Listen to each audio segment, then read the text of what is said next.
So welcome back. Today we're going to be talking about treatment for substance use disorders, primarily here in the United States. When we talk about treatment in the US, we are talking about a large population. Hundreds of thousands of Americans do undergo treatment for substance use and abuse disorders here in the US every year. Now, these people don't participate all in one program or even kind of in a consistent approach to drug treatment here in the US. We do see a wide variety of treatment approaches and treatment programs that even combine multiple approaches within one program. So we may see behavioral or psychosocial approaches, and this would be what you would expect if you heard about a program like AA, where the participants are working on behavioral changes and psychosocial changes within their own lives. And then we also have the pharmacotherapeutic approach, where we're actually talking about a drug-based approach to drug dependency. We'll talk about examples of both of those here in our series of lectures on treatment. But it's important to realize that these different approaches reflect different kinds of problems and then different approaches to substance use problems. So we'll talk a little bit more about what that means as we go along. Now, as we talked about with prevention and the evaluation of prevention programs, it's important to know what the goal of the program is if you're going to be able to evaluate it. In this case, the goals of the programs for the treatment programs fall into the same type of situation. Different kinds of treatment programs will have different goals, and what their goals are going to be influenced by the theory that kind of underlies their view of addiction or dependence. So one view of dependence is that it's a biological disease, that addiction is a brain disease. So if we accept this as the theory that underlies addiction, then really the only acceptable goal is total abstinence. The person's going to have to refrain from using the substance for the rest of their lives because their brain is not going to change.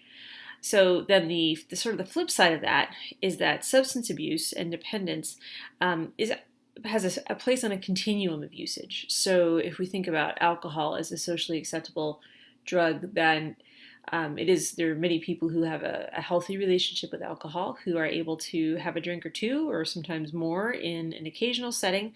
And then there are those who are unable to have that kind of relationship with it, that don't have that kind of current relationship with alcohol. And in a treatment program that subscribes to this set of theories, we'd like to see the person move from that dangerous, abusive relationship with alcohol to one that's more controlled, on the more controlled end of the spectrum. So depending on what the goal of the treatment program is, we will see different kinds of approaches used for people who participate. And just a little more about treatment goals. The question is basically how to evaluate the program's success. Back to that idea of where do we put our money? Should we put it, if we can find out that a program is successful, it's one that should receive more funding. And an interesting approach that researchers are starting to take to this is the idea of a cost-benefit analysis. If we have a program that's cheap, that we can put a lot of people through, but it doesn't really do a whole lot, it may end up being, although it's cheaper, it may be not as good of an investment as a program that's more expensive, but does a better job.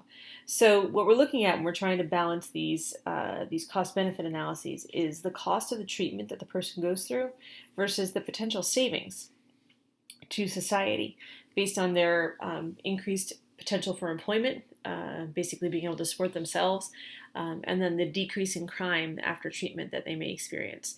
So if we're looking at a treatment program's success, we can look at a couple of different things. We can look at that idea of whether our investment in the program pays off in terms of greater employment potential for the individual and less dependence on government services after they're completed, or we may be looking at something else. We may be looking at the person's lifetime record of substance use. So we need to know what the goal of the program is before we can really evaluate how successful it has been.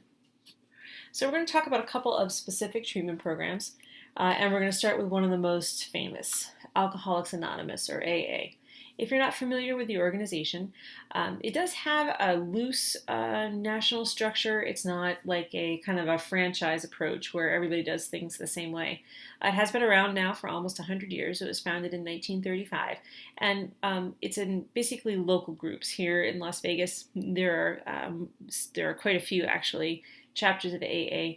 And in this particular city, you can attend a meeting almost every day and at almost every hour of the day. But basically, AA takes that approach that we talked about where addiction is a disease, that an alcoholic, somebody who has a problem with alcohol and consuming it, is biologically different from other people. So the only way that they're going to be able to take control of their lives and control of their drinking is to be completely abstinent. And their theory is that the disease of alcoholism takes away a person's control over their drinking behavior. So what this basically does is it removes the blame for the problem from the alcoholic. It's not that they are choosing to have 10 drinks instead of one, but it does maintain the responsibility for them to deal with it. So the original choice not to have any alcohol at all. The two major approaches that AA uses are the idea of group support, those meetings that I just mentioned. Regular attendance at meetings is an important part of the program. And then the idea of a buddy system. And if you've heard of an AA sponsor, that's what that means. A new attendee to an AA chapter or group will receive a sponsor, someone who has been through the same process that they're going through and is available for them to help them with the conflicts and choices that will be coming as they try to shake their dependence on alcohol. Now, in terms of how well it works, basically, we have some problems answering that question.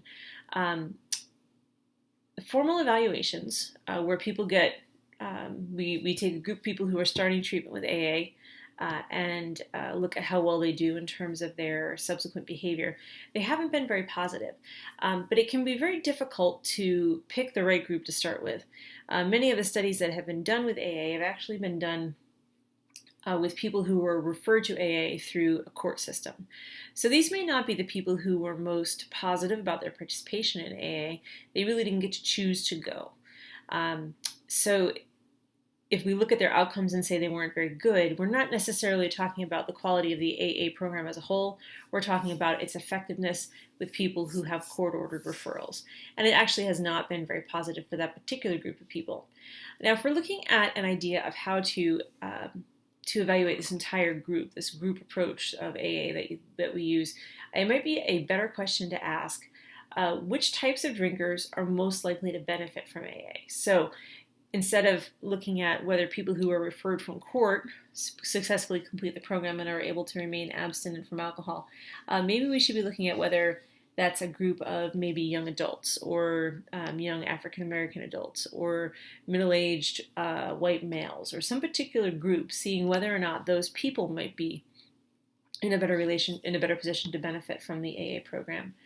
And it would be very important to find out the answer to this question, because that idea of the 12 steps, that 12-step approach to sobriety, if you haven't heard of it, you can go ahead and Google the 12 steps of AA, and you'll be able to see the exact steps that the program describes.